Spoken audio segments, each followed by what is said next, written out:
Where were the German aircraft carriers in World War II? Did Hitler even have any? Well, the Nazis sort of did build an aircraft carrier in World War II, however, not much is known about it.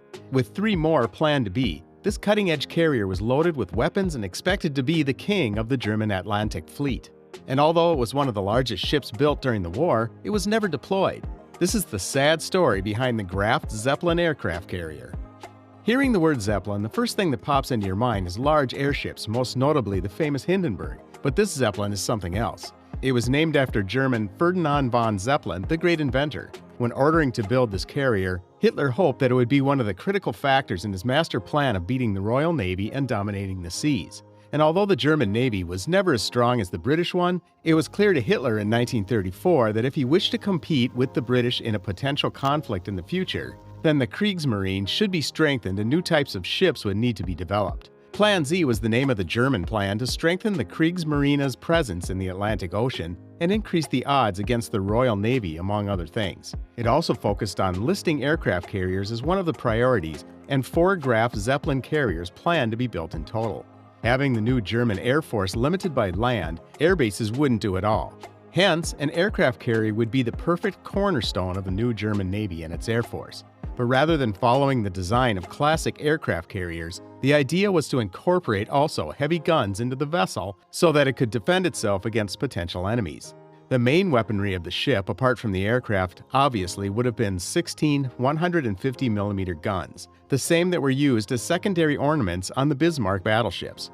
A further 12 heavy anti-air 105mm guns would accommodate several smaller 37 and 20mm AA guns. This was much heavier firepower compared to some of the comparable aircraft carriers of World War II. It's interesting to note that the Germans actually obtained drawings and technical data from the Japanese althouhgh and used it in the development of their own carrier. The resultant ship was truly massive at 262 meters in length. Its beam would be 31.5 meters and draft 7.6 meters. The ship was driven by 4 Brown, Bovary, and C-geared turbines and 16 oil-fired, ultra-high-pressure Lamont boilers.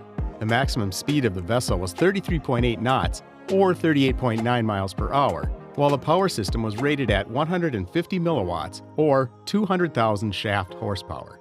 Assuming a cruising speed of 19 knots, the Graf Zeppelin was designed to travel a distance of 8,000 nautical miles. This is a staggering 9,200 miles, considering the displacement of the ship was 33,500 tons.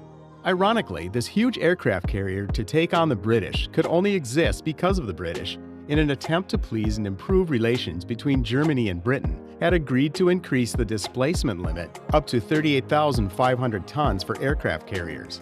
This massive ship would also require a crew of 2,000, with 300 of them being air crew and the rest sailors and officers in terms of aircraft on board. The keel was laid in 1936.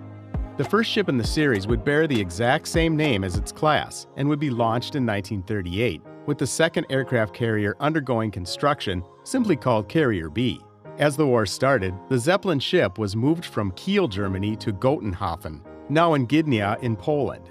But with the invasion of Norway in 1940, Nazi Germany suddenly found itself with a ton of new beachside real estate to defend. All the work on Carrier A and B was stopped, and its 15-centimeter guns were taken away to be mounted as a coastal defense in Norway. Its 10.5-centimeter flat cannons were also removed.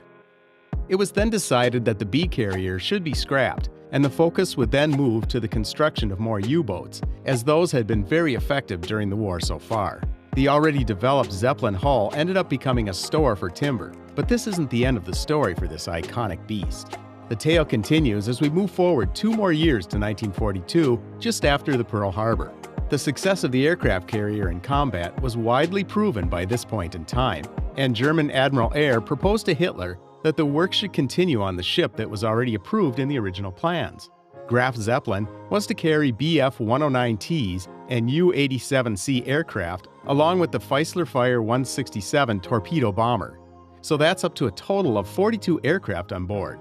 However, in 1942, radar wanted new aircraft specifically designed to be launched from an aircraft carrier, just like the many that the Japanese and Americans had deployed in the Pacific, the Me-155 or the naval version of the Bf-109. By 1942, the Germans were knees deep into Soviets. so it was decided to go back to the first proposed idea. The idea was to have the ship ready to enter the fight by 1943, with the aircrew already undergoing special training. But again, the plan was discarded. It was mainly because of the defeat of both the Bismarck and the Scharnhorst. The overall poor performance of surface ships compared to the U-boat was evident from both these losses. All ordered work stopped on any new designs, and the focus only was on U-boat development yet again. But this time, it was all for good. This was the inevitable end for the Zeppelin, which was moved near Stettin and left there to rot for 2 years. The Red Army was advancing fast, and in 1945, Germans were aware that the war was lost. To get rid of the ship, a 10-man engineering squad was called. It set off demolition and depth charges within the ship to blow holes in the hull and disable its essential systems. Commanding Officer Wolfgang Kahler radioed the detonation of the explosives to his team at 6:00 p.m. on April 25, 1945, just as the Soviets were entering Stettin. The carrier smokestack indicated the charges had gone off, making the ship worthless to her new owners for months to come. Fortunately or unfortunately, the depths weren't very deep, and in the shallow waters off the coast, the ship just ended being half sunk. The Soviets couldn't actually use the carrier for themselves again, but they weren't done with it. It was a reef that floated in 1946, towed somewhere deep into the Baltic Sea, and sunk in a training exercise in 1947. A truly sad ending to a ship just like this. But in 2006, a Polish research vessel found the remains of the Graf Zeppelin aircraft carrier again, some 80 meters below the surface. Around 35 kilometers from the coast, it was examined, and with fair certainty, concluded that this really was the legendary ship. This brings us to the end of this video. If you like the video, please consider subscribing and sharing so we can keep bringing more content like this. Also, let us know your thoughts in the comments below. See you next time.